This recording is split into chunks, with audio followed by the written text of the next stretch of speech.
Start कीजिए। पहला question है बेटा, the mass of earth is, question लिख देते हैं, the mass of earth is 6 into 10 to the power 24 kg, 24 10 to the power 24 kg, and mass of moon is, and mass of moon is 7.4 into 10 to the power 24 kg. If the distance between the earth and the moon, if the distance between the earth and the moon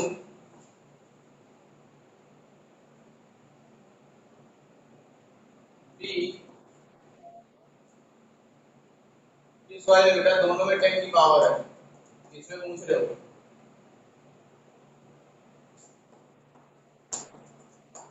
moon के मास में 10 to the power 22 है।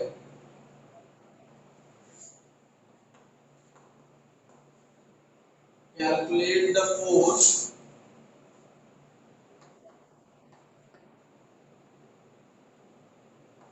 exerted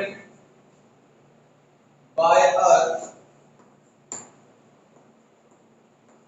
on the moon। ये है question बेटा। तब तक आप लोग क्वेश्चन सॉल्व कीजिए, हम चॉक लेकर के आते हैं। ठीक है, 2 मिनट लगेगा मुझे, तब तक क्वेश्चन सॉल्व करो, बोर्ड पे लिखा हुआ है, सॉल्व करके आंसर बताओ मुझे।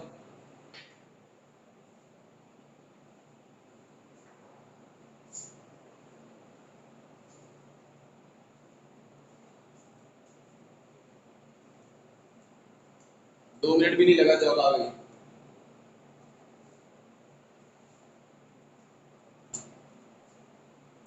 चलिए लगाइए, आप लोग लगा लोगे। पहले बताओ कौन सा फॉर्मूला लगेगा, फॉर्मूला बताइए। गुड गुड, बहुत सही, फॉर्मूला तो एकदम सही आपने लगाया है।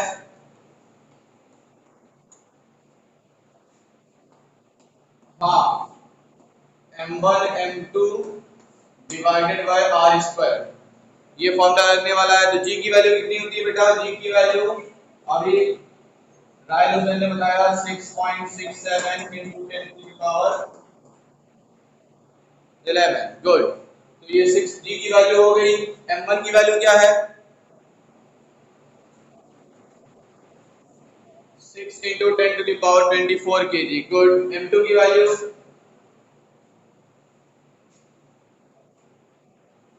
Mass of moon. गुड बेटा गुड, और उसके बाद r की वैल्यू आपको ये दिया हुआ है।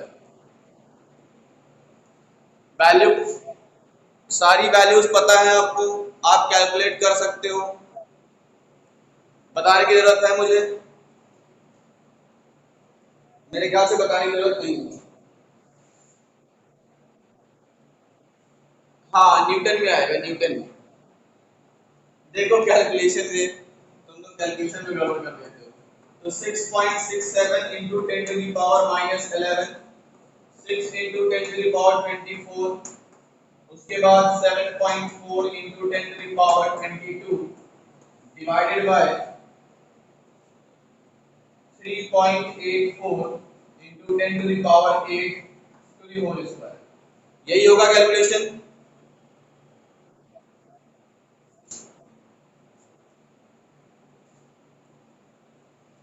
तो 6.67 into 6 into 7.4, देखिए हमने क्या किया, सबसे पहले आप न्यूमेरिकल वैल्यूज को एक साथ लिख लीजिए। तो न्यूमेरिकल वैल्यू आपको 6.67 है, 6 है और 7.4 है, इसको लिख लिया हमने। अब जो 10 की पावर वाला है इसका कैलकुलेशन कर लीजिए। 10 की पावर ये पॉजिटिव में है, ये पॉजिटिव में है, तो ऐड हो जाएगी। ऐड होकर के कितना हो जाएगा भाई, ऐड होकर के कितना होगा 46 और 46 में से -11 देखिए 10 की पावर -11 46 में 11 माइनस करेंगे कितना आ जाएगा 35 और डिवाइडेड बाय इसका स्क्वायर करना है तो लिखिए भाई 3.84 मल्टीप्लाई बाय 3.84 इनटू यहां पर क्या लिखा हुआ है 10 टू द पावर 8 और इसका होल स्क्वायर है देखो क्या हो जाएगा 10 टू द पावर 16 हो जाएगा है ना 10 टू द पावर 16 हो जाएगा। अब देखो इन तीनों को मल्टीप्लाई कर लो इन दोनों को मल्टीप्लाई कर लो और दोनों को डिवाइड कर दो और यहाँ पर ये 10 की पावर 35 में से माइनस कर दो 16 हो जाएगा। अब तो मैं आंसर बता दूं इसका आंसर आपको लाना है 2.01 into 10 to the power 20 Newton 2.01 into 10 to the power 20 Newton ये आपको आंसर लाना है इसका। चलिए 01 या 02 तब भी सही है 02 भी आएगा तब भी सही है। कैलकुलेटर से कर रहे हो क्या बच्चा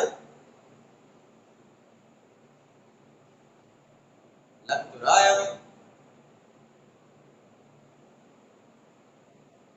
इतने अच्छे कैलकुलेशन हो गए हैं लॉकडाउन के चलते तुम लोग कैलकुलेशन सीख गए तो हमें डांस करना पड़ जाएगा डीजे बजा के। चलो अगला क्वेश्चन लिखो थोड़ा सा लिखोगे कि मैं लिख दूं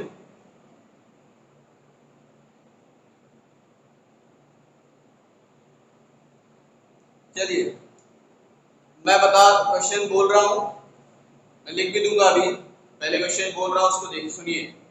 gravitational force between two bodies is 4 Newton gravitational force between two bodies is 4 Newton if the distance between them becomes twice if the distance between them gravitational force between two bodies is 4 Newton if distance between them becomes twice then what is the new force acting between them? Question का मतलब समझ में आ गया?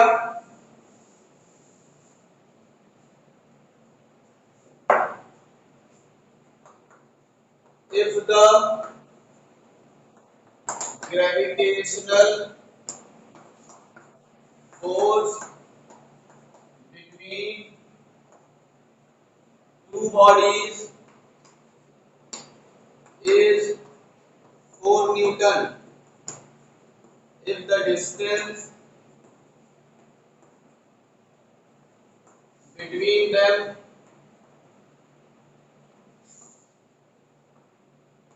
becomes twice अगर distance दोगुनी हो जाए twice हो जाए then find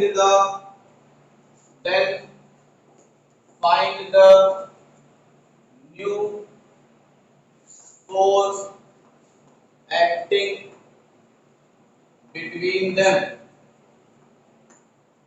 अब समझ में आया? क्वेश्चन कह रहा है कि दो बॉडीज हैं दो बॉडीज के बीच में फोर्स जो लग रहा है वो है 4 न्यूटन का।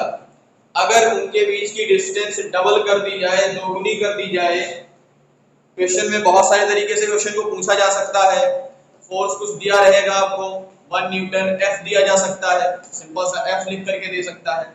आपसे कह सकते हैं कि जो डिस्टेंस बिटवीन देम है वो डबल हो गई 3 टाइम्स हो गई या हो सकता है हाफ हो जाए 1/3 हो जाए तब इस सब के लिए आपको तैयार रहना पड़ेगा। इन सब तरीके से क्वेश्चंस बन सकते हैं ठीक है। तो फिलहाल अभी हमारे पास क्वेश्चन जो है उसमें डबल दिया हुआ है हमें इसका सॉल्यूशन बताना है तो बता सकते हैं कोई सॉल्यूशन इसका?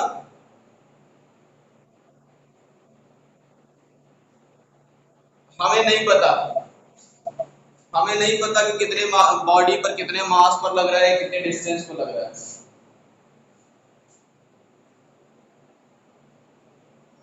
बिना उसके कैलकुलेट करना है। M1 M2 नहीं दिया हुआ, मतलब 2x is equals to 4 Newton.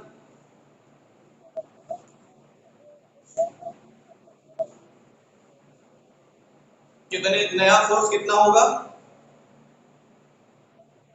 2 Newton. Very good, very good. गलत है।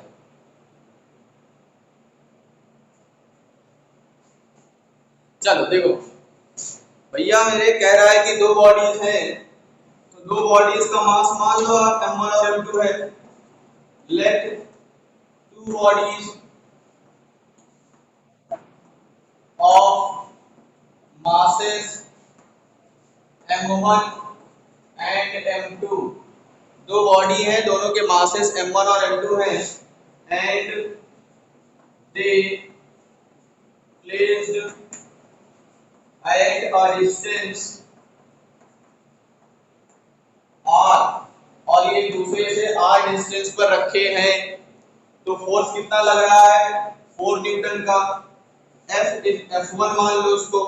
F1 इज इक्वल्स टू होता है G M1 M2 upon R square. सही है। F1 की वैल्यू 4 दिया हुआ है, अभी हम इसका यूज करेंगे आगे चल करके। F1 की वैल्यू जो 4 दिया हुआ है, इसका यूज हम आगे करेंगे। चलिए, जब डिस्टेंस आधी हो जाएगी, सॉरी डिस्टेंस डबल हो जाएगी, डिस्टेंस अगर डबल हो जाए तो F2 फोर्स लगेगा G M1 M2। देखो मास तो वही रहेंगे, मास थोड़ी चेंज होगा डिस्टेंस बढ़ाने से, कि डिस्टेंस बढ़ाने से मास चेंज होगा? डिस्टेंस बढ़ाने से मास चेंज नहीं होगा। अब डिस्टेंस कितनी हो जाएगी? डबल। अभी तक डिस्टेंस कितनी थी? r थी, अब डिस्टेंस कितनी हो जाएगी? 2r। कितनी हो जाएगी? 2r का होल स्क्वायर। तो चलिए, F2 इज इक्वल टू आ जाएगा G M1 M2 divided by 4r square. क्या हम इसको ऐसे लिख सकते हैं? F2 is equals to 1 upon 4 G M1 M2 upon R square। लिख सकते हैं कि नहीं बेटा? और ये G M1 M2 upon R square जो है, यहाँ पे भी तो लिखा है G M1 M2 upon R square, जो किसके बराबर है? F1 के बराबर है। तो हम लिख सकते हैं F2 is equals to 1 upon 4 F1। F2 is equals to 1 upon 4 F1। F2 is equals to 1 upon 4 F1 की वैल्यू 4 दिया हुआ है, तो ये 4 से 4 कैंसिल हो गया। F2 कितना आ गया? 1 न्यूटन। यानी कितना फोर्स लगेगा? 1 न्यूटन का फोर्स लगेगा। अगर डिस्टेंस डबल कर दी जाएगी तब। पहले 4 न्यूटन का फोर्स लग रहा था, अब कितने न्यूटन का फोर्स लगेगा? 1 न्यूटन का फोर्स लगेगा। अच्छा, अब बताइए, बिना कैलकुलेशन किए मुझे बता दीजिए कि अगर दोनों के बीच में फोर्स 1 न्यूटन का लगता, अगर दोनों के बीच में फोर्स 1 न्यूटन का लगेगा, तो डबल करने पर अब फोर्स कितना लगेगा? डबल करने पर फोर्स कितना हो जाएगा? डिस्टेंस डबल करने पर फोर्स कितना हो जाएगा?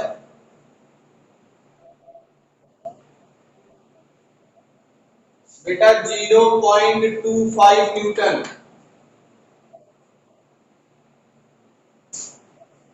बेटा ये देखो, पहले 4 न्यूटन था तो 1 न्यूटन बचाना, 4 से डिवाइड करो। डबल होगा तो 4 से डिवाइड करेंगे, ट्रिपल होगा तो कितने से डिवाइड करेंगे?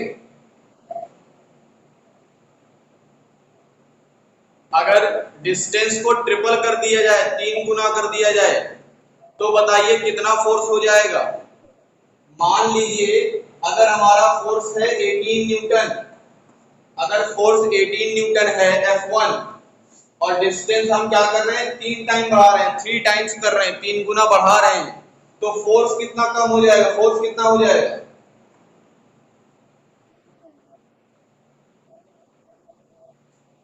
गुड, सही। किसी बच्चे ने बोला, मुझे नहीं पता किसने बोला, उसने कहा 2 न्यूटन। नहीं, 2 न्यूटन फोर्स होगा। 3 का स्क्वायर बेटा 9 होता है। 3 का स्क्वायर 9 होता है, और 9 से डिवाइड करेंगे तो 18 को 9 से डिवाइड करेंगे 2 आएगा। ये आप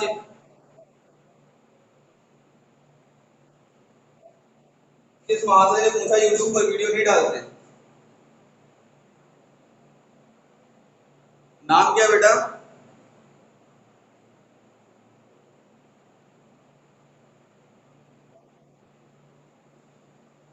पढ़ता तो है बेटा, अभी तक जीनियस पब्लिक इंटर कॉलेज की वेबसाइट पर पढ़ रहा था, और यूट्यूब पर भी पढ़ रहा था, प्लस मेरे चैनल पे भी पढ़ता है।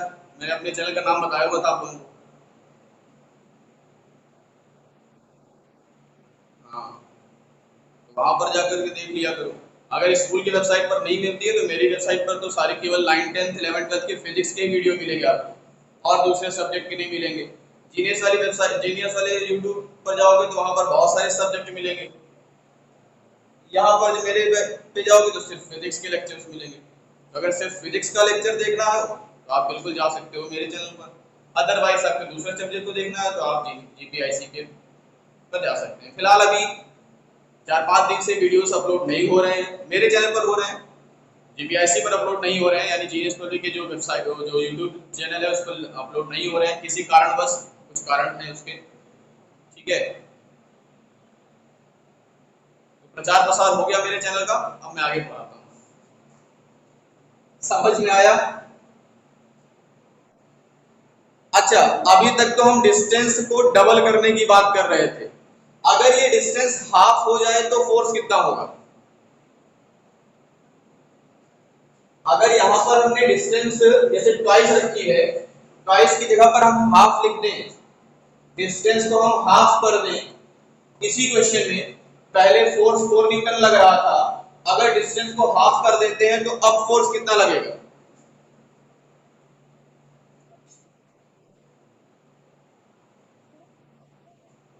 पहले 4 लग रहा है बेटा, पहले 4 लग रहा है, अगर डिस्टेंस को आधा कर दिया जाएगा तो फोर्स कितना लगेगा?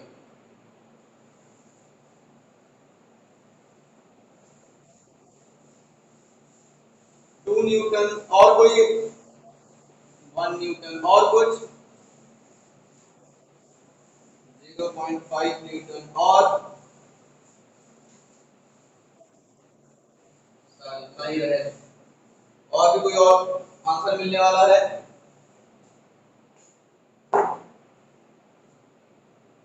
और भी कोई आंसर देगा?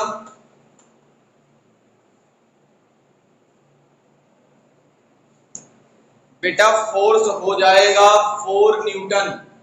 4 न्यूटन अगर पहले फोर्स था, अगर हम डिस्टेंस को आधा कर, मान लीजिए यहाँ पर दो ऑब्जेक्ट रखे गए हैं, दोनों के बीच में 4 न्यूटन का फोर्स लग रहा है, अगर हम इन दोनों को पास लेकर के आ जाएं, दूरी आधी कर दें, ये डिस्टेंस है, हाफ डिस्टेंस कर दें, ये डिस्टेंस पूरी है, इसको हमने आधा कर दिया, डिस्टेंस को कम कर दिया, और जाहिर सी बात है आप डिस्टेंस कम करोगे तो उनके बीच का फोर्स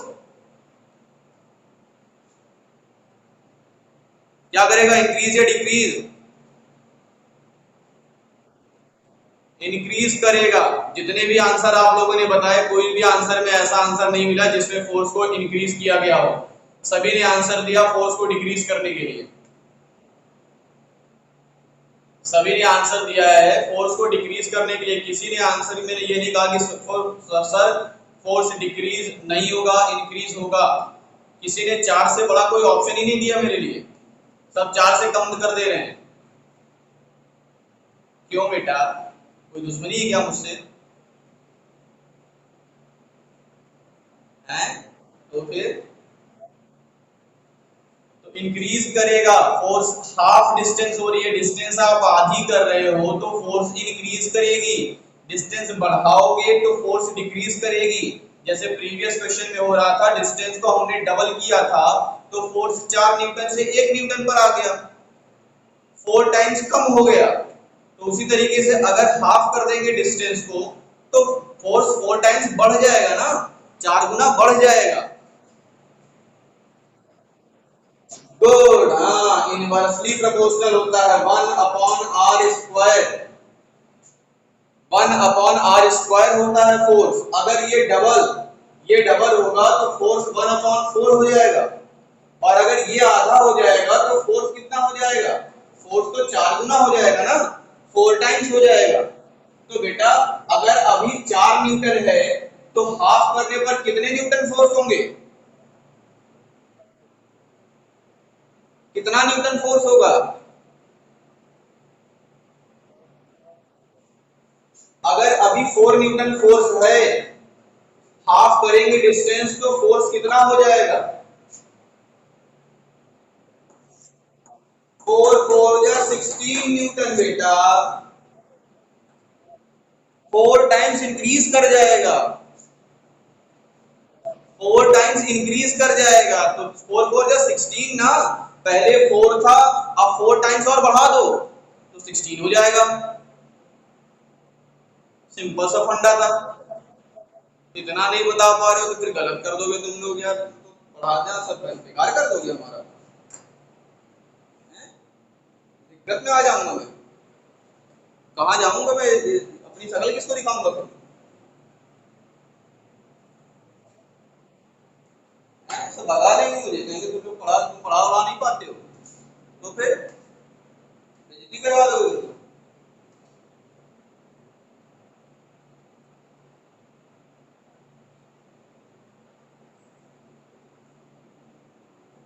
चलो एक क्वेश्चन और करते हैं, थोड़ा सा अच्छा क्वेश्चन ही है।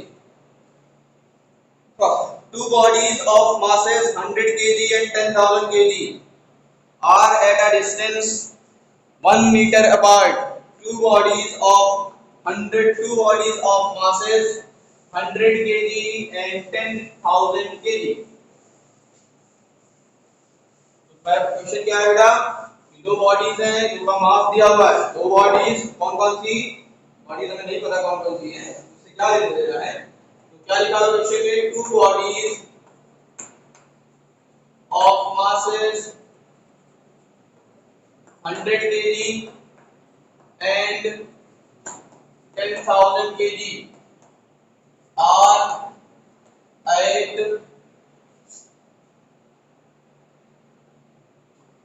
distance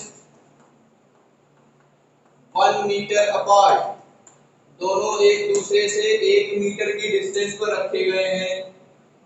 At which point on the line, at which point on the line joining them a third body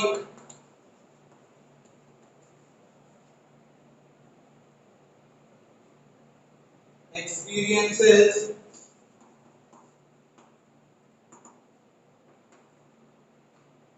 the net gravity on the line joining, on the line होना चाहिए यहाँ पे, line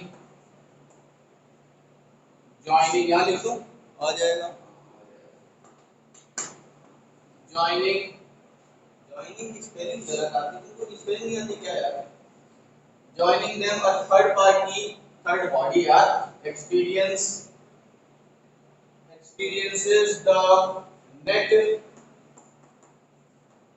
gravitational force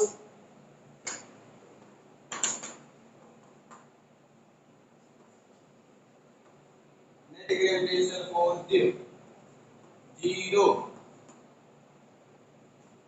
क्वेश्चन अच्छा है, अच्छा question है ये, ध्यान से समझना। कर नहीं पाओगे कि कर पाओगे? नहीं कर पाओगे, नहीं कर पाओगे। चलो देखो क्वेश्चन में दिया हुआ है दो बॉडीज हैं, to bodies of masses 100 kg and 10,000 kg are at 1 meter apart। दो बॉडीज हैं, दोनों बॉडी का डिस्टेंस दिया हुआ है, 1 मीटर की डिस्टेंस पर दोनों रखे गए हैं। कह रहा है उन दोनों मासेस को जोड़ने वाली लाइन के किस पॉइंट पर उन दोनों लाइन के, ये बॉडी है, ये दूसरी बॉडी है, इन दोनों के बीच की डिस्टेंस मास भी पता है और इन दोनों के बीच का डिस्टेंस भी पता है, 1 मीटर है। आपसे क्वेश्चन पूछ रहा है कि इन दोनों बॉडीज के को जोड़ने वाली लाइन के, इन दोनों बॉडीज के जोड़ने, इन दोनों बॉडीज को जोड़ने वाली लाइन के किस पॉइंट पर, एट विच पॉइंट, किस पॉइंट पर तीसरी बॉडी रख दी जाए, तीसरी बॉडी रख दी जाए। मान लीजिए हमने इस पॉइंट पर तीसरी बॉडी रख दी, इस पॉइंट पर हमने तीसरी बॉडी रख दी है, इस पॉइंट पर हमने तीसरी बॉडी रख दी है। किस पॉइंट पर रखा जाए कि उस तीसरी बॉडी पर जो नेट फोर्स हो वो 0 होना चाहिए। नेट फोर्स क्या होता है ये हम लोग पढ़े थे जब force and loss of motion मैंने पढ़ाया था। रिजल्टेंट फोर्स 0 हो जाना चाहिए। बिल्कुल सही आपने कहा। तो ये दिया हुआ है बेटा एक थर्ड बॉडी, इस थर्ड बॉडी का मास हम मान लेते हैं m है, इसका मास हमें दिया नहीं है, हमने लेट किया है।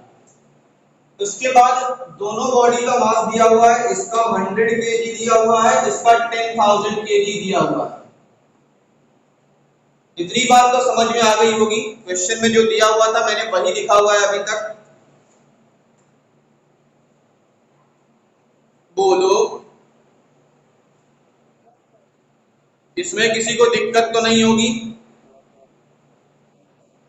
तो बेटा एक 100 ग्राम है, 10,000 ग्राम है, ऐसे यहाँ लिखा हुआ है क्वेश्चन में, और दोनों के बीच की डिस्टेंस 1 मीटर है।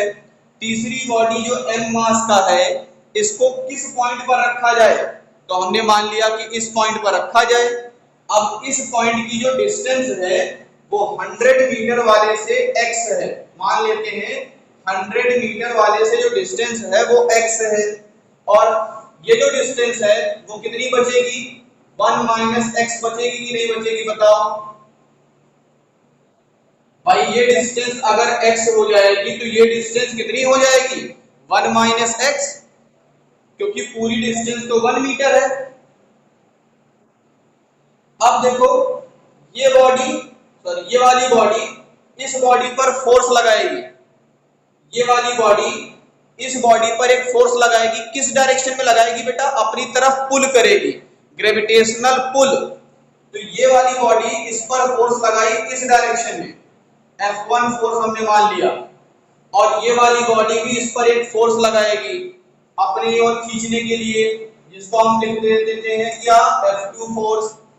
तो अब बताइए अगर ये इस पर कोई नेट फोर्स 0 लगना है, इस पर अगर नेट फोर्स 0 लगे यानी ये किस कंडीशन में होना चाहिए, बैलेंस्ड कंडीशन में होना चाहिए।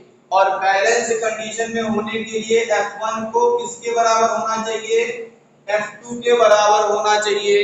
यही तो हमने पढ़ा था बैलेंस्ड फोर्स, बैलेंस्ड फोर्स में यही तो पढ़ाया गया था कि दो फोर्स जैसे टग ऑफ वॉर, जो आप रस्सा कस्सी खींचते हैं, खींचे वाला खेल होता है, उसमें इस डायरेक्शन में भी इक्वल फोर्स लगे, इस डायरेक्शन में भी इक्वल फोर्स लगे, तो क्या रस्सी किसी डायरेक्शन में मूव करेगी, बिल्कुल सर किसी भी डायरेक्शन में मूव नहीं करेगी, क्योंकि दोनों डायरेक्शन पर फोर्स इक्वल लग रहा है। तो क्वेश्चन में यही कह रहा है कि eight which point the line joining them a third body experiences the net gravitational force 0। तो अगर नेट ग्रेविटेशनल फोर्स 0 एक्सपीरियंस करेगा, इसके लिए आपको F1 और F2 को इक्वल करना पड़ेगा। F1 की वैल्यू क्या आएगी बेटा, F1 की वैल्यू क्या होगी, तो F1 की वैल्यू होगी sir G M1 M2 upon R square. ये फॉर्मूला होता है F का, तो हम अप्लाई करते हैं। देखो G हो गया, M1 की वैल्यू कितनी है बेटा, तो 100 kg, लिख लीजिए 100 kg। M2 की वैल्यू कितनी है, तो M2 की वैल्यू क्या है, M, दोनों के बीच की डिस्टेंस कितनी है, x का स्क्वायर, बेटा इन दोनों के बीच की डिस्टेंस x है ना, कहां 1 मीटर है। अब हम क्या लगाएंगे, इन दोनों के बीच लगाएंगे F2, इन दोनों के बीच में F2 लगाएंगे। तो G M1 की जगह पर रखेंगे 10,000 और M2 की जगह पर रखेंगे M divided by 1 minus x का होल स्क्वायर। सही है ना।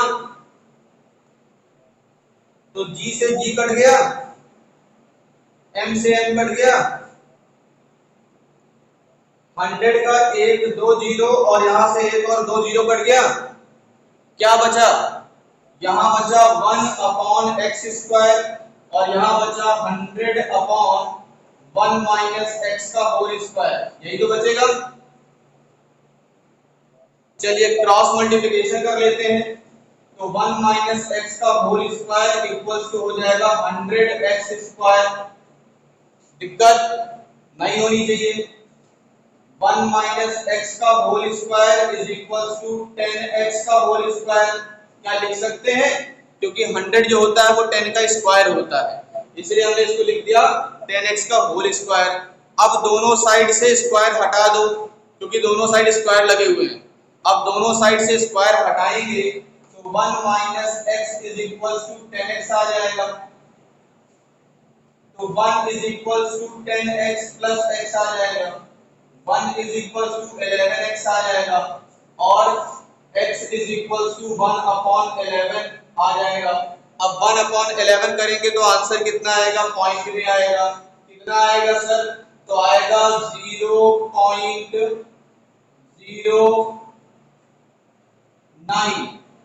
0.09 मीटर, 0.09 मीटर। सही है, 0.09 मीटर।